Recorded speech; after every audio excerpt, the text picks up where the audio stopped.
Mari kita melanjutkan pelajaran kita di dalam Injil Yohanes. Sekarang Yohanes pasal 19 ayat 12 dan 13.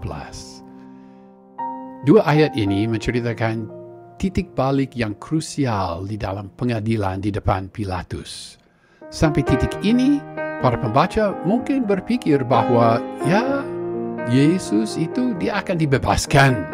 Tetapi di dalam kedua ayat ini, kita melihat bahwa para pemimpin Yahudi sudah berhasil dan Pilatus akan menyuruh Tuhan Yesus supaya disalibkan. Sebenarnya alinea ini berakhir dengan ayat 18, tetapi supaya tidak menjadi terlalu panjang, pembahasan paragraf ini, alinea ini dipotong menjadi 3. Video ini ayat 12 dan 13, satu video lagi mengenai ayat 14 sampai 16a, dan video terakhir ayat 16b sampai 18. Yohanes pasal 19 ayat 12. Sejak itu, Pilatus berusaha untuk membebaskan dia, tetapi orang-orang Yahudi berteriak, "Jikalau engkau membebaskan dia, engkau bukan sahabat Kaisar." Setiap orang yang menjadikan dirinya raja, ia melawan Kaisar. Memang terjemahan baru berkata setiap orang yang menganggap dirinya sebagai raja, tetapi kata poieo yang berarti menjadikan, atau di sini menjadikan diri, dipakai di dalam ayat ini. Firman tidak berkata dia menganggap dirinya sebagai raja. Tuduhan ini berkata ia menjadikan dirinya raja. Ya, perbedaan yang tidak besar. Ia melawan Kaisar, ia anti-lego. Kata kerja ini anti-lego. Dia melawan Kaisar. Kata kerja yang diterjemahkan berusaha, ini memakai tense imperfect, ezete, dari kata kerja zeteo, dan pemakaian tense imperfect ini menegaskan bahwa usaha ini berulang kali diusahakan. Berulang kali mereka berusaha. Ya, sampai di sini rasanya, ya mungkin Tuhan Yesus tidak akan disalibkan. Ya, tuduhan yang bersifat politis, yaitu hasutan, itu gagal, itu tidak kuat. Dan tuduhan yang bersifat agamawi, bahwa dia menjadikan dirinya anak Allah, juga gagal karena Pilatus yang bertahyul, dia takut. Tetapi ada satu pendekatan lagi yang dapat mereka coba. Kaisar Tiberias, yaitu bos dari gubernur Pilatus, dia seorang pria yang mencurigakan juga kejam. Sebenarnya kita tidak dapat memastikan apakah peristiwa Yohanes pasal 12-21 terjadi pada tahun 30 atau tahun 33 Masehi, tetapi pada tanggal 18 Oktober tahun 31 Masehi, Kaisar Tiberias mengkhianati sahabatnya yang paling terpercaya. Namanya Aelius Sejanus. Dan Sejanus itu dia meraih kuasa besar di Roma. Kaisar Tiberias takut bahwa Sejanus berkomplot melawan dia. Maka Kaisar Tiberianus menyuruh supaya Sejanus dan banyak dari kawan Sejanus segera dihukum mati. Ini menarik karena Pilatus disponsori oleh Sejanus di depan Kaisar Tiberias. Maka mudah sekali membayangkan nama Pilatus pada daftar kawan-kawan Sejanus yang harus dibunuh oleh Tiberius. Ya, sekali lagi kita tidak tahu apakah pembunuhan Sejanus dan kawan-kawannya terjadi sebelum atau sesudah peristiwa penyaliban Tuhan Yesus Kristus dan pengadilan di depan Pilatus. Tetapi sekali lagi, Pilatus sungguh memahami bahwa Kaisar Tiberias mencurigakan juga kejam.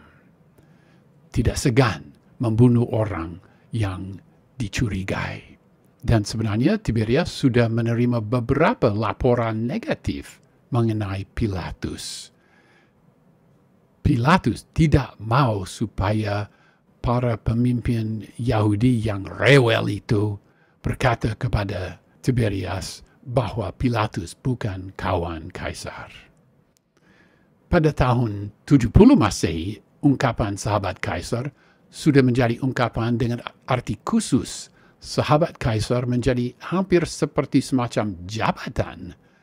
Tetapi kita tidak tahu apa demikian juga pada tahun 30 atau 33. Yohanes pasal 19 ayat 13. Ketika Pilatus mendengar perkataan itu, ia membawa Yesus keluar dan ia duduk di kursi pengadilan di tempat yang bernama Litostrotos. Dalam bahasa yang dipakai orang Ibrani, Gabata. Ya memang dalam terjemahan baru kita membaca bahwa Pilatus menyuruh membawa Yesus. Ya, pasti Pilatus menyuruh supaya seorang bawahan membawa Yesus keluar.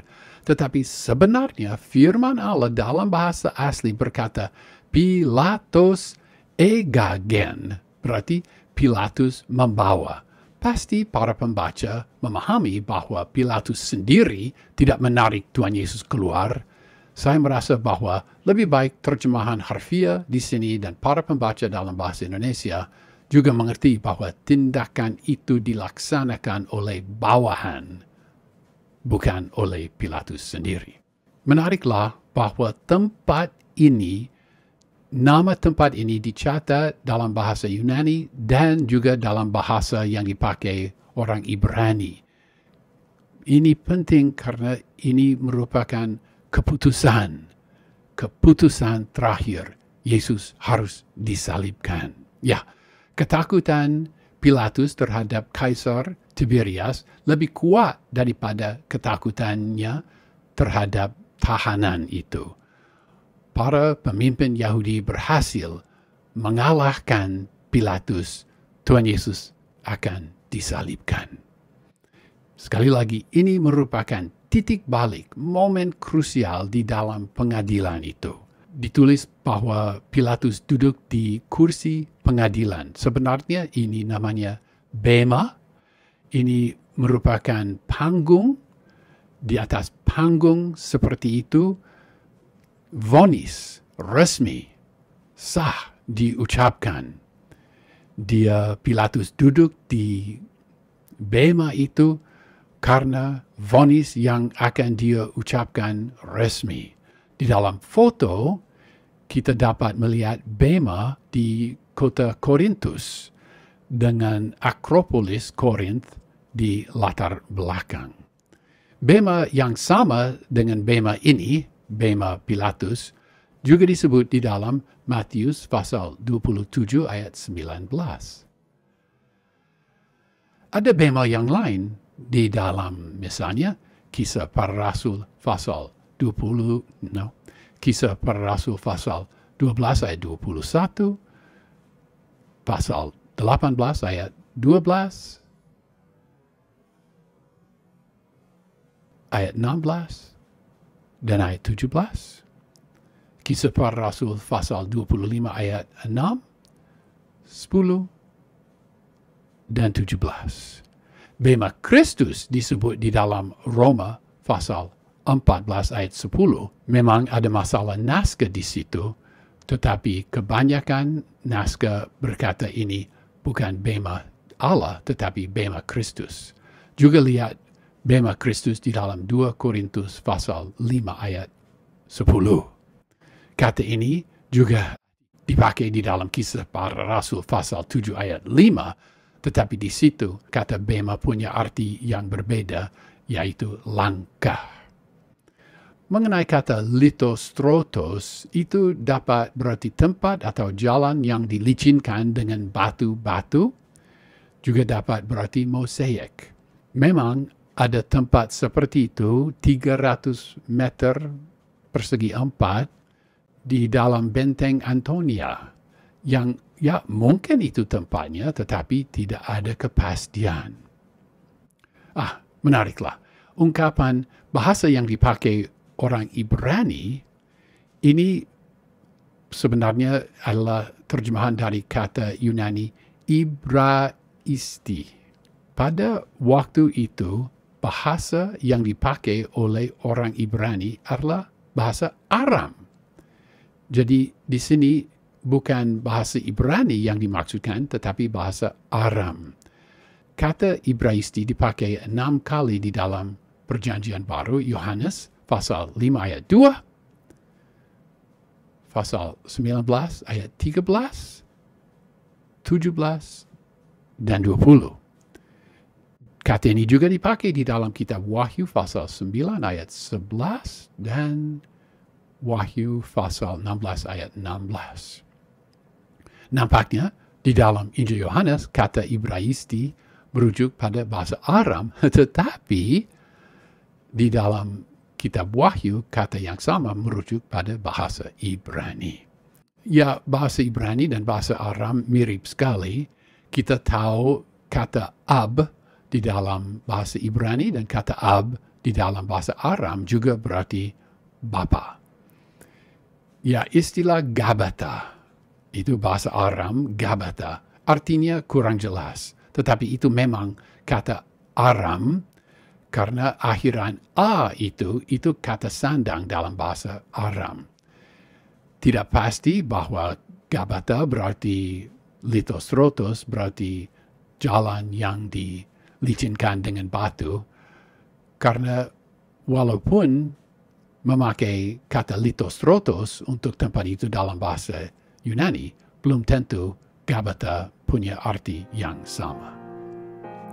Ya, jadi sekali lagi ini merupakan titik balik yang krusial di dalam pengadilan di depan Pilatus. Kita di sini melihat Tuhan Yesus tidak akan dibebaskan. Dan di dalam kedua ayat ini kita melihat bahwa ancaman yang dibawa oleh para pemimpin orang Yahudi bahwa Pilatus bukanlah sahabat Kaisar itu cukup kuat mendorong Pilatus supaya dia memberi perintah Tuhan Yesus harus disalibkan.